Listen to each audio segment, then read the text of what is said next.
আসসালামু আলাইকুম ওরহমতুল্লাহ। আমি জহিরুল ইসলাম, সবাইকে স্বাগতম। আজকে আমি আলোচনা করব tag question present indefinite tense part 1। তো আজকের এই ক্লাসটি নবম দশম শ্রেণী এবং এসএসসি পরীক্ষার্থীদের জন্য। তো আজকের এই ট্যাগ কুয়েশন প্রেজেন্ট ইনডিফিনিট ক্লাসটি করলে এই সংক্রান্ত প্রেজেন্ট ইনডিফিনিটের টপিক সহজেই তোমরা বুঝতে পারবে। এই টপিক নিয়ে আর টেনশন করতে হবে না ইনশাআল্লাহ। চলো এখন আমরা শুরু করি আমাদের ক্লাস। যদি কেউ এই চ্যানেলে নতুন হয়ে থাকো তাহলে চ্যানেলটি সাবস্ক্রাইব করে রাখবে এবং বন্ধুদের সাথে শেয়ার করে দিবে, তোমাদের বন্ধুদের উপকার হবে। আর যারা চ্যানেলটি সাবস্ক্রাইব করা আছে তাদেরকে অনেক ধন্যবাদ। তো এখন শুরু করা যাক। তো এখন ট্যাগ কুয়েশন এখানে প্রেজেন্ট ইনডিফিনিট টেন্সের ক্ষেত্রে মানে ট্যাগ কুয়েশন সবসময় হাবোধক থাকে। যদি হাবোধক থাকলে নাবোধক থাকলে হাবোধক, মানে পজিটিভ থাকলে নেগেটিভ করে ট্যাগ করতে হবে, আর যদি নেগেটিভ থাকে তাহলে পজিটিভ করে ট্যাগ করতে হবে। তো এখানে আমার প্রত্যেকটা সেন্টেন্সেই পজিটিভে আছে, আমরা নেগেটিভ করে ট্যাগ করব ইনশাআল্লাহ। তো এখানে প্রথমেই সাবজেক্ট থার্ড পারসন হলে, সিঙ্গুলার নাম্বার হলে, মানে এখন আমি যেই ট্যাগগুলা করব প্রেজেন্ট ইনডিফিনিটের আন্ডারে সবগুলাই present indefinite third person, subject third person. দেখো যেরকম এখানে হি প্লেস ফুটবল, সে খেলা করে ফুটবল। এখানে হি আমি তুমি ছাড়া যা বাকি সব কিছু কি মানে সব কিছু থার্ড পারসন। এখানে হি প্লেস ফুটবল, ক্লিয়ার। এখন ট্যাগ কোয়েশ্চেন অ্যান্সার করতে হলে নিচে একটা টান দিতে হবে প্রথমে, যেহেতু ভার্বের সাথে এস বা ইএস যুক্ত থাকলে কি হয়, থার্ড পারসন হয়। তাহলে যখন এটা যেহেতু পজিটিভ, সকল প্রেজেন্ট ইনডিফিনিট টেন্সের ক্ষেত্রে নেগেটিভ করে ট্যাগ করতে হলে তখন এখানে অতিরিক্ত একটি ভার্ব যোগ করতে হবে। এই যে ডাজ, ডাজেন্ট, এই যে ডাজ নট, ঠিক আছে, নটের সংক্ষিপ্ত রূপ ডাজেন্ট। সকল প্রেজেন্ট ইনডিফিনিটের ক্ষেত্রে যখনই মূল ভার্বের সাথে এস বা ইএস থাকবে এখানে অবশ্যই ডাজেন্ট দিবে, তারপরে পুনরায় এই সাবজেক্টটা এখানে দিয়ে দিবে, ক্লিয়ার। দেখো এখানে ক্যাপিটাল লেটার এইচ, কিন্তু এখানে স্মল লেটার এইচ ব্যবহার করতে হবে। যদি ক্যাপিটাল লেটার এইচ ব্যবহার করা হয় তাহলে কিন্তু হবে না, এজন্য স্মল লেটার এইচ ব্যবহার করতে হবে। এখানে মহিলা হলে আমরা শি ব্যবহার করব, আর পুরুষ হলে হি ব্যবহার করব। এখানে মহিলা বা পুরুষের নাম দেওয়া থাকতে পারে। যাই হোক, সকল প্রেজেন্ট ইনডিফিনিট টেন্সের ক্ষেত্রে আমরা এই ডাজেন্ট ব্যবহার করব। আমরা কি করতেছি, পজিটিভ থেকে নেগেটিভ। আচ্ছা, এখন রহিম গোজ টু স্কুল এভরিডে, রহিম প্রতিদিন স্কুলে যায়। এটাও কি রহিম থার্ড পারসন। এ দেখো মূল ভার্বের সাথে এস বাই এস যুক্ত আছে। এখানে আমরা কি দেব, ডাস, ডিও ইএস, ডাস, ডাজেন্ট, এই যে এনটি, ডাজ নট, নটের সংক্ষিপ্ত রূপ নট। তারপরে রহিম যেহেতু পুরুষ এখানে আমরা হি দিয়ে দিব, আর মহিলা হইলে শি দিয়ে দিতাম। তো এখন এখানে লেখা কি, মিনা স্টাডিজ হার্ড, মিনা মানে কঠোর পরিশ্রম করে পড়াশোনা করে, স্টাডিড হার্ড, ঠিক আছে। মিনা স্টাডিজ হার্ড, এখানে স্টাডিজ মূল ভার্বের সাথে এস বাই এস যুক্ত আছে। এখানেও কি হবে, ডিও ইএস। দেখো ডাজেন্ট আমরা কি করতেছি, পজিটিভ থেকে নেগেটিভ করতেছি, নেগেটিভের মাধ্যমে আমরা যেগুলো থার্ড পারসনের আন্ডারে এগুলো আমরা ট্যাগ করতেছি প্রেজেন্ট ইনডিফিনিটের ক্ষেত্রে। দেখো ডাজেন্ট শি, এখানে মিনা যেহেতু মহিলা এখানে আমাদের কি দিতে হবে, শি, ক্লিয়ার। তারপরে নিচে টান থাকবে আর সাইডে প্রশ্নবোধক চিহ্ন থাকবে। ট্যাগ কোশ্চেনের নিচে টান, সাইডে প্রশ্নবোধক চিহ্ন থাকতেই হবে। আচ্ছা, তারপরে কি, দ্য টিচার টিচ ইংলিশ। দেখো দ্য টিচার টিচ ইংলিশ, এখানে দ্য টিচার মহিলা হইতে পারে পুরুষ হইতে পারে।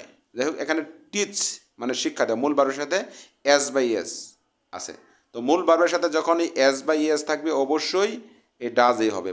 সকল প্রেজেন্ট ইনডিফিনিট টেন্সের ক্ষেত্রে মূল ভার্বের সাথে এস বাই এস যুক্ত থাকবেই, তখনই আমাদের ডাজেন্ট দিতেই হবে, ঠিক আছে। তারপরে যে দ্য টিচার মহিলা বা পুরুষ এখানে হি বা শি একটা দিলেই হবে, ক্লিয়ার।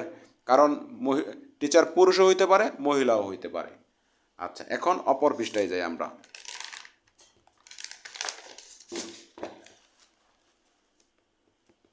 একটু খেয়াল করি, the sunrise in the east.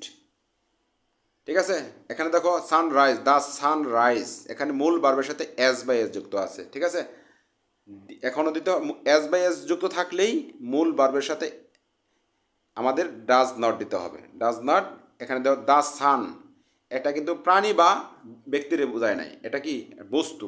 The sun বস্তু হলে সাবজেক্ট কী হবে? ইট, আইটি, ইট। ঠিক আছে, আইটি ইট বসাবে, নিচে টান থাকবে, সেটা প্রশ্নবোধক চিহ্ন। আবার the train live at 8 AM, মানে ট্রেন ত্যাগ করছে, দেখো লিভ মূল ভার্বের সাথে এস বাই এস যুক্ত। দ্য ট্রেন একটা বস্তু, ঠিক আছে, তো বস্তু হলে সাবজেক্ট কী হবে? ইট হবে।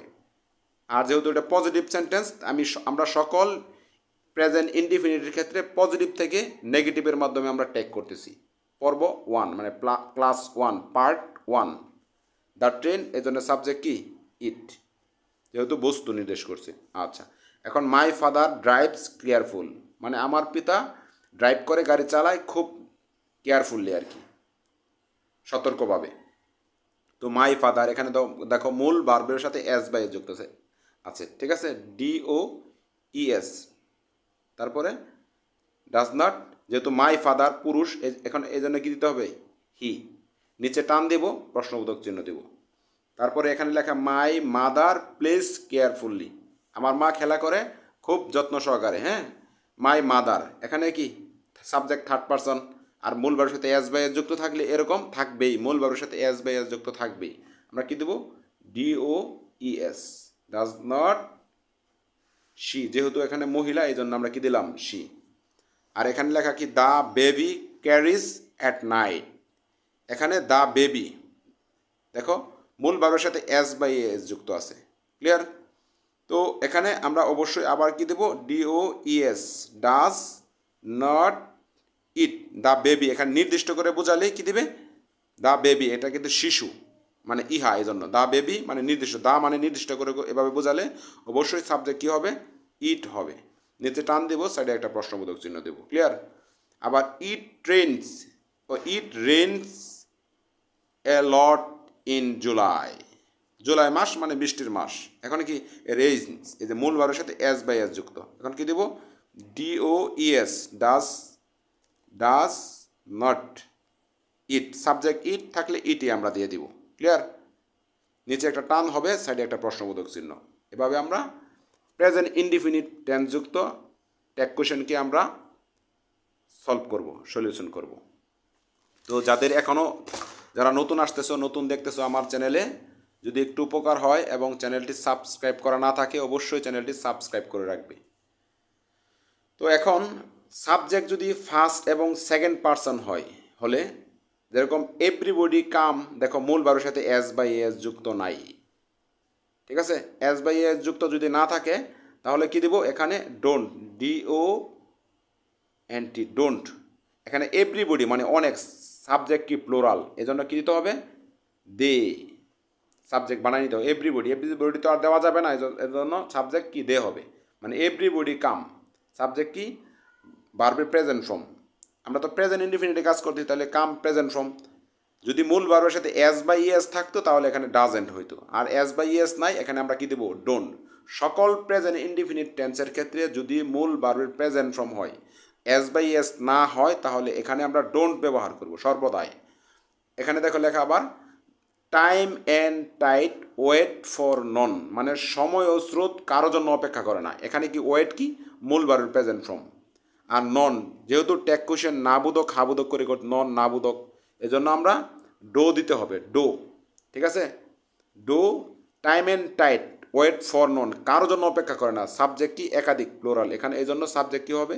দে, নিচে টান দেব, একটা প্রশ্নবোধক চিহ্ন দিয়ে দেব। ক্লিয়ার? তারপরে কি লেখা এখানে? The play cricket every day, they play cricket every day, দেখো মূল ভার্বের সাথে এস বাই এস যুক্ত নয়, শুধু মূল ভার্বের প্রেজেন্ট ফর্ম। এখানে আমরা কি দিব? ডোন্ট দে, সাবজেক্ট দে আছে, দিয়ে দিব। ঠিক আছে, নিচে একটা টান দেব এভাবে, আর প্রশ্নবোধক চিহ্ন দিয়ে দিব। ক্লিয়ার? তারপর উই রেসপেক্ট আওয়ার টিচার, এখানে কি? উই রেসপেক্ট মূল ভার্বের প্রেজেন্ট ফর্ম, মানে সম্মান করা, রেসপেক্ট মানে কি? সম্মান। এখানে কি দিব আমরা ডোন্ট, ডিও এনটি, ডোন্ট, যেহেতু এটা পজিটিভ সেন্টেন্স থাকলে আমাদের নেগেটিভ করে করতে হবে। ঠিক আছে, ডোন্ট সাবজেক্ট, তারপর আবার দিয়ে দেব উই। ক্লিয়ার? তারপর এখানে কি লেখা, ইউ লাইক কফি, তুমি কফি পছন্দ করো, দেখো মূল ভার্বের প্রেজেন্ট ফর্ম এখানে। ক্লিয়ার? তাহলে এখানে আমাদের কি দিতে হবে, ডিও এনটি, ডোন্ট এই যে সাবজেক্ট ইউ, আমরা ইউ দিয়ে দেব। ক্লিয়ার? নিচে টান দিব, সাইডে একটা প্রশ্নবোধক চিহ্ন। আবার এখানে কি লেখা, দ্য চিলড্রেন লাভ আইসক্রিম, বাচ্চারা কি পছন্দ করে, বাচ্চারা আইসক্রিম পছন্দ করে। যেহেতু মূল ভার্বের প্রেজেন্ট ফর্ম দ্য চিলড্রেন মানে বাচ্চারা, অনেক বাচ্চা বোঝাইতেছে। আর যেহেতু মূল ভার্বের সাথে এস বাই এস যুক্ত নাই, প্রেজেন্ট ইনডিফিনিট, সকল প্রেজেন্ট ইনডিফিনিটের ক্ষেত্রে অবশ্যই যদি এস বাই এস যুক্ত না থাকে ডোন্ট এখানে দিতেই হবে। আর যেহেতু চিলড্রেন, দ্য চিলড্রেন বাচ্চারা, অনেকগুলো বাচ্চা, এই জন্য সাবজেক্ট কী হবে, দে হবে। আরও কিছু গুরুত্বপূর্ণ পার্ট 1-এ বাকি আছে, আমরা সলভ করে নিই।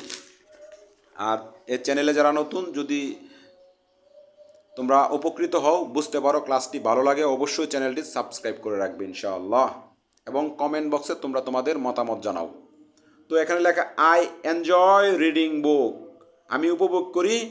ঠিক আছে, এই যে এনজয় এটা মূল ভার্বের প্রেজেন্ট ফর্ম। তো সাবজেক্ট কি ফার্স্ট পারসন, এই যে প্রেজেন্ট ইনডিফিনিট, মূল ভার্বের সাথে এস বাই এস নাই, তাহলে কি দিতে হবে, ডোন্ট। ক্লিয়ার? ডোন্ট এই সাবজেক্ট আইটা আমরা এভাবে দিয়ে দেব। ক্লিয়ার?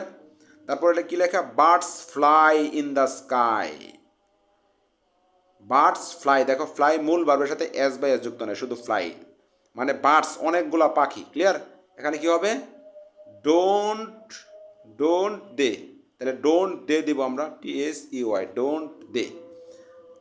সকল প্রেজেন্ট ইনডিফিনিট টেন্সের ক্ষেত্রে যদি মূল ভার্বের সাথে এস বাই এস এখানে না থাকে, তখন আমরা কি দিব, ডোন্ট। যদি এস বাই এস এখানে থাকে, তাহলে কি দিব আমরা, ডাজেন্ট। ক্লিয়ার? যেহেতু পজিটিভ থেকে নেগেটিভ করতেছি, এজন্য আমরা ডোন্ট বা ডাজেন্ট এখানে ব্যবহার করব। তারপরে আমরা সাবজেক্ট সিঙ্গুলার টু প্লুরাল বুঝে এখানে সাবজেক্ট বসাবো। আচ্ছা, দ্য ডগ ব্রাগস এ স্ট্রেঞ্জ, দেখো মূল ভার্বের সাথে এখানে কি আছে, আবার এস বাই এস যুক্ত আছে। দ্য ডগ, SSC পরীক্ষা এবং যে কোনো স্কুল কলেজের মডেল টেস্ট পরীক্ষার জন্য যেই প্রেজেন্ট ইনডিফিনিটগুলো দিলাম, এই ট্যাগ কোশ্চেন, এর বাহিরে কোনো ট্যাগ কোশ্চেন আসে না, এবং খুবই গুরুত্বপূর্ণ এগুলা প্রেজেন্ট ইনডিফিনিট টেন্সের ক্ষেত্রে আসলে এগুলা থেকে আসবে ইনশাআল্লাহ।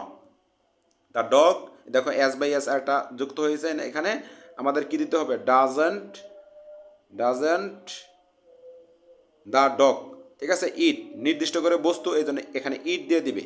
এখানে কি, ডাজেন্ট ব্রোক স্ট্রেঞ্জ। ক্লিয়ার? পরে এখানে কি লেখা, ইউ স্পিক ইংলিশ ওয়েল, সে ভালো ইংলিশ বলে। ক্লিয়ার? তো এখানে যেহেতু মূল ভার্বের প্রেজেন্ট ফর্ম, এখানে কি দেবো আমরা, ডোন্ট। সকল প্রেজেন্ট ইনডিফিনিটের ক্ষেত্রে অবশ্যই এখানে ডোন্ট দিতে হবে, যদি প্রেজেন্ট ইনডিফিনিট হয়, মূল ভার্বের প্রেজেন্ট ফর্ম হয়। ডোন্ট এই যে সাবজেক্ট ইউ আছে, এখানে ইউ দিয়ে দেব, নিচে টান দেব, সাইডে একটা প্রশ্নবোধক চিহ্ন।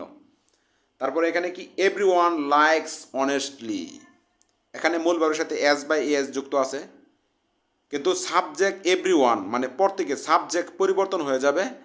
সাবজেক্ট পরিবর্তন হওয়ার কারণে এখানে কি হবে, ডাজেন্ট হবে না, ডোন্ট দে হবে। ক্লিয়ার? এটা মনে রাখবা, সাবজেক্ট যেহেতু এভরিওয়ান, সাবজেক্ট পরিবর্তন হবে, কখনো এখানে মূল ভার্বের সাথে এস বাই এস আছে, কিন্তু এখানে ডাজ হওয়ার কথা, কিন্তু ডাজ হবে না, কারণ সাবজেক্ট পরিবর্তন হওয়ার কারণে ভার্বটাও পরিবর্তন হয়ে যাবে।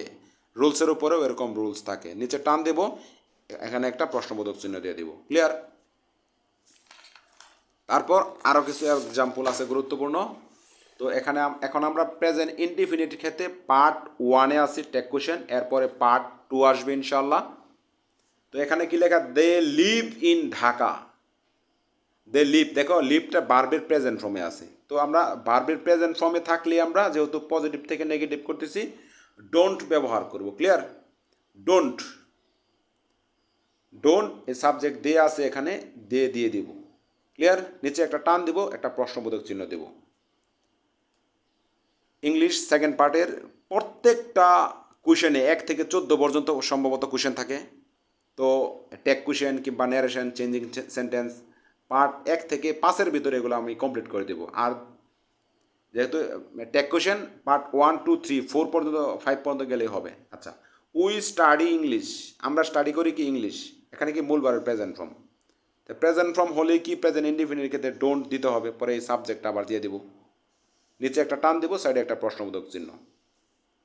ইউ নো দ্য অ্যান্সার, তুমি জানো, এই দেখো মূল ভার্বের প্রেজেন্ট ফর্ম, তুমি উত্তরটি জানো, এখানে দেখো ও, এখানে কি don't, DO NT, don't, don't এই সাবজেক্ট, ইউ দিয়ে দিব, নিচে একটা টান দিব, সাইডে একটা প্রশ্নবোধক চিহ্ন। ক্লিয়ার? যারা আমার চ্যানেলে নতুন আসছো, যদি ক্লাসটি ভালো লাগে, তোমাদের উপকার হয়, অবশ্যই বেশি বেশি শেয়ার করবে এবং লাইক কমেন্ট সাবস্ক্রাইব করবে। তোমরা তোমাদের মতামত জানাবে এবং পরবর্তী ক্লাসে পার্ট 2-র মাধ্যমে পাস্ট ইনডিফিনিট এবং পার্ট 3-র মাধ্যমে গুরুত্বপূর্ণ ট্যাগ কোয়েশ্চেন নিয়ে আরও আলোচনা করবো ইনশাআল্লাহ। এখানে কি পরবর্তী ডি নাম্বারে মাই ফ্রেন্ড হেল্প মি, এখানে মাই ফ্রেন্ড হেল্প এর মূল ভার্বের প্রেজেন্ট ফর্ম। তো এখানে মূল ভার্বের প্রেজেন্ট ফর্ম থাকলে কি হবে, ডোন্ট, ডোন্ট মাই ফ্রেন্ড মানে পুরুষ, মহিলারা সি ব্যবহার করবে, পুরুষরা কি ব্যবহার করবে, হি, নিচে একটা টান দিবে তোমরা, তারপরে একটা প্রশ্নবোধক চিহ্ন। ক্লিয়ার? তারপরে পিপল নিড ক্লিন ওয়াটার, জনসংখ্যার প্রয়োজন পরিষ্কার কি পানি। ক্লিয়ার? তো নিডটা হচ্ছে মূল ভার্বের প্রেজেন্ট ফর্ম, মূল ভার্বের প্রেজেন্ট ফর্ম হলে কি দেব আমরা, ডোন্ট। ক্লিয়ার? আর যেহেতু পিপল অনেকগুলা সাবজেক্ট, অনেক জনসংখ্যা বোঝাতে সাবজেক্ট কী হবে, TSEY দিয়ে নিচে টান দেবো, সাইডে একটা প্রশ্নবোধক চিহ্ন। তো এখন লাস্ট কোয়েশ্চেন, খুবই গুরুত্বপূর্ণ ক্রিটিক্যাল একটি question. You and I know, মানে দেখো সাবজেক্ট ইউ অ্যান্ড আই, আমি এবং তুমি, নো দেখো মূল ভার্বের প্রেজেন্ট ফর্ম, তারপরে কি ভার্ব দিছে। তো এখানে ডোন্ট ঠিকই হবে, কিন্তু সাবজেক্ট হবে ইউ অ্যান্ড আই, মানে তুমি এবং আমি মানে কি আমরা, এখানে সাবজেক্ট কী হবে, উই। ক্লিয়ার? তারপরে নিচে একটা টান দেব, সাইডে একটা প্রশ্নবোধক চিহ্ন দেব। তো মনোযোগ সহকারে যারা ক্লাসটি দেখেছো সবাইকে অনেক অনেক ধন্যবাদ। ক্লাসটি যদি ভালো লাগে অবশ্যই তোমরা চ্যানেলটি সাবস্ক্রাইব করে রাখবে। এভাবেই পর্যায়ক্রমে ইংলিশে সম্পর্কে প্রত্যেকটা কোয়েশ্চেন ফার্স্ট পার্ট এবং সেকেন্ড পার্ট 1, 2, 3 করে স্টেপ বাই স্টেপ আলাদা আলাদা কাজ এই আপলোড করব, আমি ভিডিও আপলোড করব এবং লাইভ ক্লাস চলবে সাপ্তাহিক শিডিউলের মাধ্যমে ইনশাআল্লাহ। সামনে যারা SSC পরীক্ষার্থী আছে, নবম দশম শ্রেণীতে বার্ষিক পরীক্ষার্থী যারা, সবাইকে অনেক অনেক ধন্যবাদ। আসসালামু আলাইকুম ওয়া রাহমাতুল্লাহ।